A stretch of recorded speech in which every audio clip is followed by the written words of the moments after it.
Hey everyone, it's been a while since I made a video. I know that for me, a year ago when I was in a lot of your shoes and applying to university, it was a stressful time. And well, a lot of you guys have questions about how do I apply for university in Canada, especially universities in Ontario. Well, strap on your helmets and we'll jump right in because I'm going to be covering all that in today's video.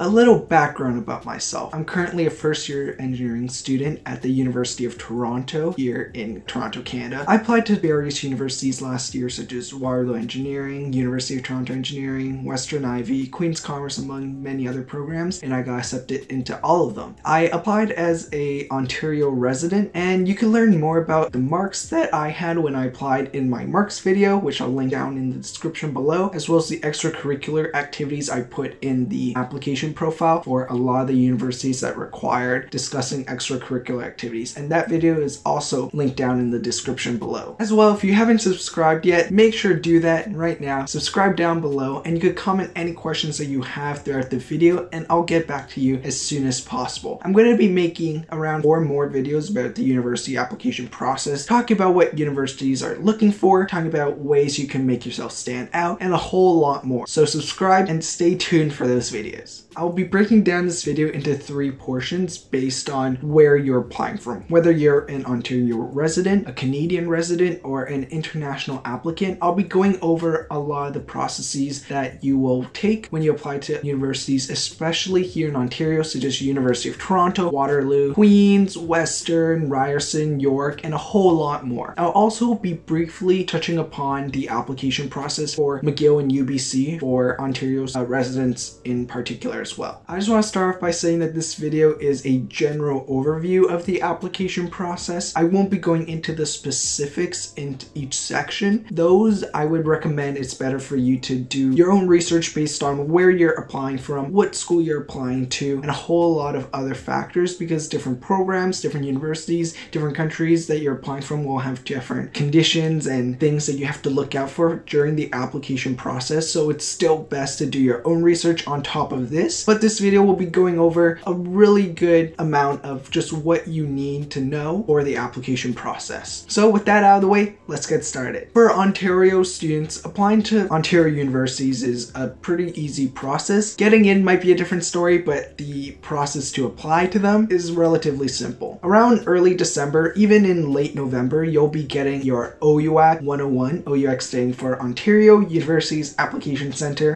You'll be getting a login code from your guidance counselor to set up your OUAC portal. This portal is to choose which universities and programs that you want to apply to and how you'll pay for those applications and to rank your preferences among the programs that you do apply to. You don't actually have to fill out any university specific application process, so they won't ask you like what extracurriculars did you do and stuff like that. It's a system where you just put in your personal information so that the system knows that. For example, the school that you're applying from, how long you've been at that school, other personal information that OUAC and the universities that you will eventually be applying to will require to sort of fill out that process, and later on, if you're an international student, give you a study permit and stuff like that. For Ontario residents, you actually don't need to submit your marks anywhere, which is really convenient because the school mark system in Ontario is automatically linked to your OUAC account, so they get your marks from your guidance counselor, so you don't even need to worry about that. Let's say if you want to apply to 5 different programs and you would choose those 5 programs inside the OUAC portal. You would search them up in a search bar, you would click on them, and then you would rank them from 1 to 5. Most universities don't care about the ranking process or what place you rank them at all, except for some like the University of Toronto, where it's most preferable to rank them highly as your first, second, or third choice, even if they aren't actually your first, second, and third choice, because University of Toronto is actually one of the schools that will look at your preference. Other schools don't really mind or care about that, so you don't need to worry too much about it. But of course, search that information up for your school specifically to see if they care about what place you rank them and how they base their admissions off of that. Then after you select all your programs, put in all of your personal information, then you have to pay a fee, which is based on how many programs you apply to and specifically which universities you apply to. It's just sort of a administrative fee to help OUAC run the whole system and to pay the university. Later on, some universities will actually charge additional fees, which is kind of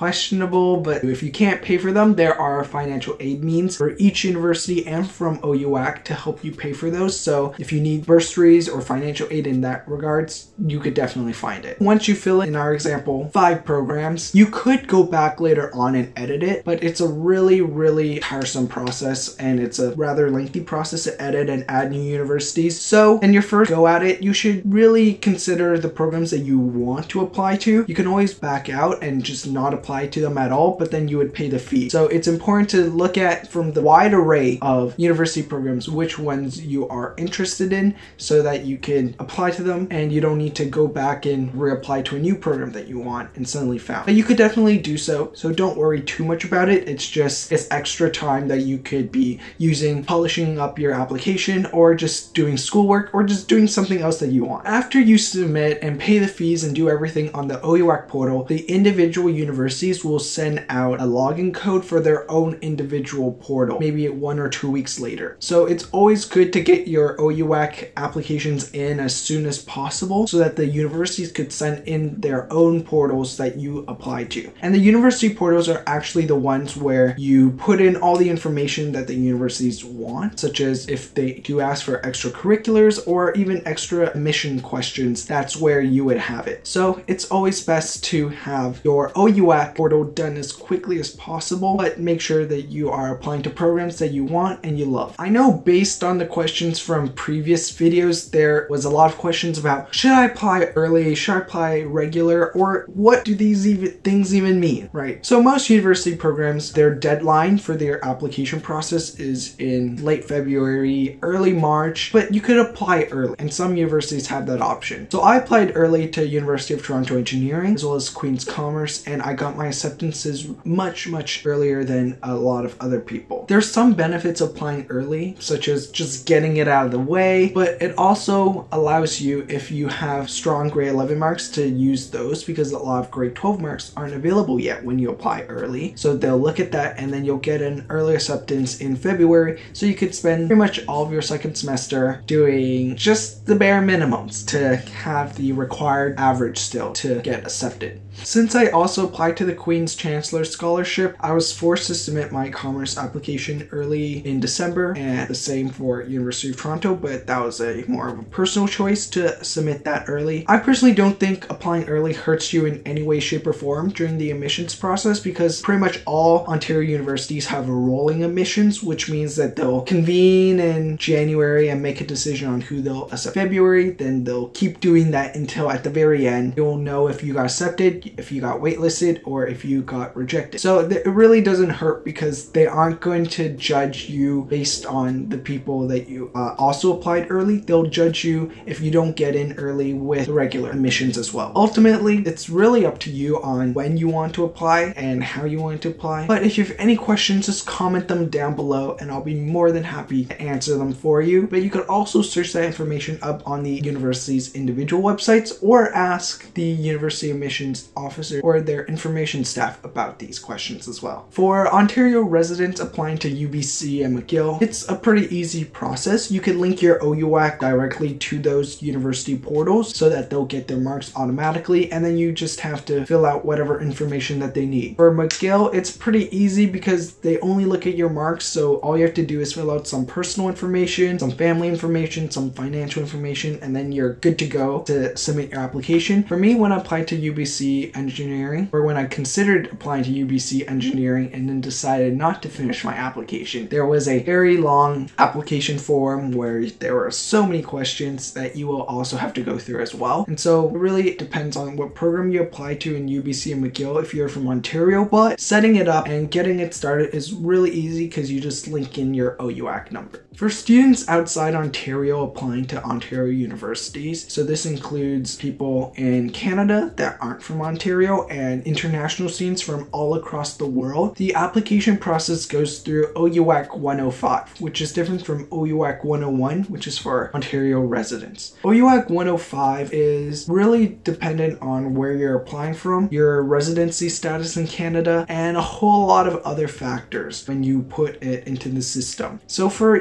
international students from most other countries, you will also have to do an English proficiency test such as TOEFL. Other than that, once you set up your OUAC 105 account, the process is very similar to what I described before for Ontario residents. The universities will send you a login code for their own individual portals. Other than that, once you set up your OUAC 105 account, submit your marks through an official transcript, choose your programs, pay the fees, and submit. You'll get the login codes from the universities themselves and the universities that you apply to. Then the application is pretty similar in terms of the process, with the questions, deadlines, extracurricular activities that they ask for if some programs do choose to do that, personal information, financial information, if you want to apply scholarships, etc., etc. Once you set up your OUAC 105 account, the process is very similar. Once again, the best way to obtain specific information for your program is to go to their website when you're applying to it. That way you know the most recent information and you know if there are any nuances for that specific university, because they might do some stuff a little bit different from other universities. This video was just a general outline about sort of the general process that you'll go through when you apply to universities here in Ontario. And I really hope this helps. Stay tuned, subscribe for more videos because I'll be making a whole bunch more over the next 2 weeks to ensure that all the questions that I had when I was applying, I can answer for you guys so that your life is a lot easier. So we'll see you then. Bye.